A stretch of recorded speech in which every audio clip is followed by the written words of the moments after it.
Hello दोस्तों। तो फिर से एक बार आपका स्वागत है इस चैनल हॉन्टेड बॉक्स पे।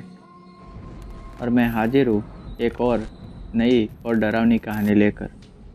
तो बिना टाइम वेस्ट किए चलते सीधा कहानी की तरफ। कल रात मुझे नींद न आने से बेहद बेचैनी सी महसूस हो रही थी। बहुत दिनों बाद मुझे मेरे दोस्त असलम की याद हो आई। असलम मेरे बचपन का दोस्त ढाका में अपने परिवार के साथ एक फ्लैट में रहता था।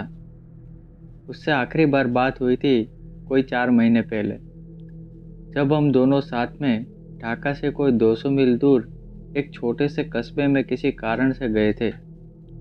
वहाँ से निकलते निकलते तकरीबन शाम 4 बज गए थे। दोनों अंतिम पैसेंजर ट्रेन के प्रथम श्रेणी के डिब्बे में बैठे थे। डिब्बा तकरीबन खाली ही था, हमारा अलावा कोई 4-5 लोग, और वो भी अगले कुछ स्टेशनों में उतर गए। अब उस डिब्बे में हम दोनों अकेले थे।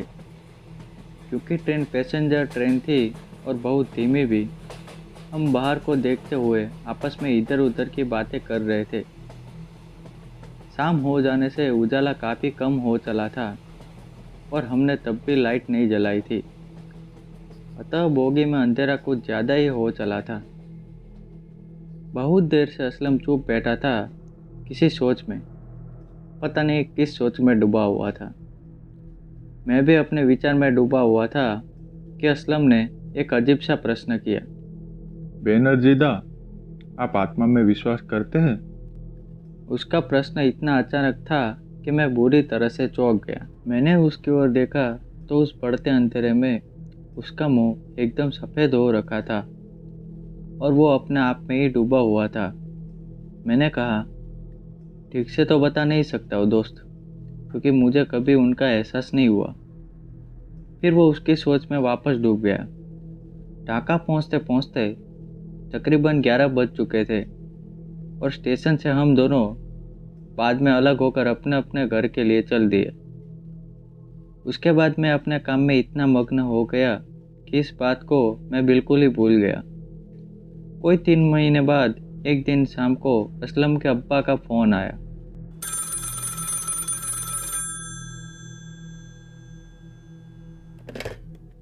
वो किसी कारण से बेहद परेशान होकर फ़ोन पर अजीब सी बात कर रहे थे। मैं जो मतलब निकाल पाया कि वो मुझे अपने घर पर उसी वक्त आने को कह रहे थे और मैं भी उसी वक्त उनके घर के लिए निकल गया। उनका घर कुछ दूर था और मुझे कोई रिक्शा न मिलने से पहुंचने में तकरीबन 1 आध घंटा लग गया। घर में पहुंचने पर देखा आसपास वालों की भीड़ थी, पुलिस भी थी। अंदर असलम की लाश पड़ी थी। उसके गले में पड़ी रस्सी से यह साफ था कि उसने खुदकुशी कर ली है। पुलिस तफ्तीश में जुटी हुई थी और उन्हें असलम के टेबल पर मेरे नाम का एक पत्र लिखा मिला, जो बंद था और उस पर साफ लिखा था कि वह पत्र मेरे अलावा कोई ना खोले। इसलिए पुलिस भी मुझे मिलना चाहती थी। घर पर भीड़ और पुलिस देखकर और असलम के अब्बा के फ़ोन कॉल ने मुझे किसी अनहोनी की ओर पहले ही इशारा कर दिया था। मैं असली बात जानने के लिए उत्सुक था, अतः मैं तेज़ी से अंदर भागा। वहाँ की स्थिति ने मुझे बेहद विचलित कर दिया। मेरे सामने धरती पर उतार कर रखा मेरे मित्र का मृत शरीर, गले में अभी तक पड़ी वो रस्सी का टुकड़ा जिसको काट कर उस पंखे से उतारा गया था, बाकी हिस्सा अभी भी पंखे पर ही था। मेरा सिर बुरी तरह से घूमने लगा और मैं अपने पास खड़े पुलिस वाले को पकड़कर उसके कंधे पर सर रख कर रोने लगा। थोड़ी देर बाद मुझे होश आया तो मैंने खुद को सोफे पर पाया। शर्ट पूरी मेरी गीली थी, शायद पानी छिटा गया था। मैं उठ बैठा तो इंस्पेक्टर ने सीधे से अपना सवाल किया कि मैं असलम को कैसे और कब से जानता हूँ, मेरी पिछली मुलाकात कब हुई, क्या बातें हुई, क्या उसने किसी परेशानी के बारे में कुछ बताया। उन्हें सवालों का जवाब देते हुए मुझे याद आया उसका वो बेतुका प्रश्न आत्मा देखने के बारे में। मैंने वो भी पुलिस को बताया। अब वो लोग उस पत्र को लेके आए और मुझे खोलने को कहा। पत्र खोलते ही लगा जैसे मैं एक बार फिर से उस ट्रेन में पहुंच गया हूं।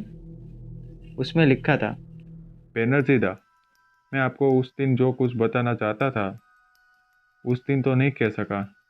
पर आज मैं इस पत्र में कहानी के रूप में वो सब पेश कर रहा हूँ। मैं तकरीबन 7 महीने पहले जब बीरपुर गांव में गया था और कुछ दिनों वहाँ अपने काम के लिए रुक गया था।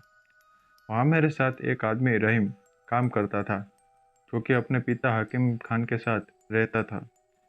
एक दिन हमारे ऑफिस से कुछ रकम चोरी हो गई और रहीम को उसके इल्ज़ाम में बर्खास्त कर दिया जाता है। तो बहुत मेहनत करता है, पर मालिक कुछ भी नहीं सुनते हैं।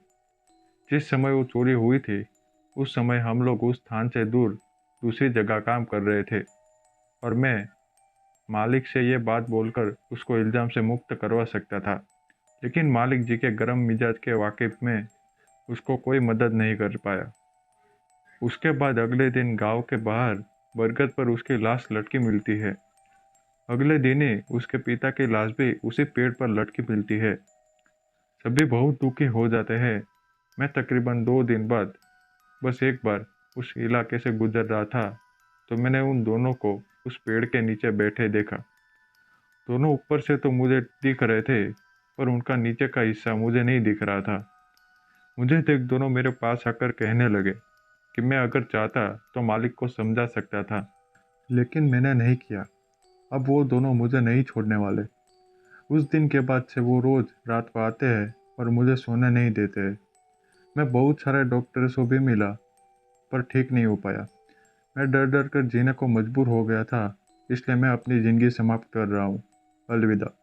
बहुत बड़ी संभावना थी कि जैसे उन आत्माओं ने असलम की जान ली थी, ठीक वैसे ही उस कंपनी के मालिक की भी जान लेने की कोशिश करे। अतः सबसे पहले हम लोग वीरपुर गांव जा पहुंचे। घटना से जुड़े लोगों से बात करने पर बहुत सारी जानकारी सामने आई। रहीम के परिवार में उसकी पत्नी रजिया और वो एक बेटी सारा थी, जो इस हादसे के बाद एकदम टूट गए थे। तो वक्त का खाना भी मुश्किल से नसीब होता था। रहीम के मालिक हरिराम जी से मुलाकात होने पर मालूम हुआ कि जब उस चोरी की तहकीकात हुई तो पुलिस को एक दूसरा आदमी मिला था, जिसने खुद चोरी कर कर रहीम को फंसा दिया था। पहले आत्माओं ने उस आदमी को मारा और अब हरिराम जी को परेशान कर रहे थे। मैं अपने साथ एक बहुत बड़े ओझा को लेकर गया था। उस ओझा ने सारी बातें देख और सुनकर पेड़ के नीचे एक पूजा का आयोजन किया। पूजा में दोनों आत्माओं को आवाहित कर उन्हें अपने किए गए कार्यों का कारण पूछा, तो उन्होंने अपने घर की दुर्गति की बात कही। हरिराम जी ने उन्हें वचन दिया कि उनके घर की सारी जिम्मेदारी वो खुद ले लेंगे, उनकी बेटी की पढ़ाई का पूरा खर्च भी उठाएंगे और निकाह की जिम्मेदारी भी लेंगे।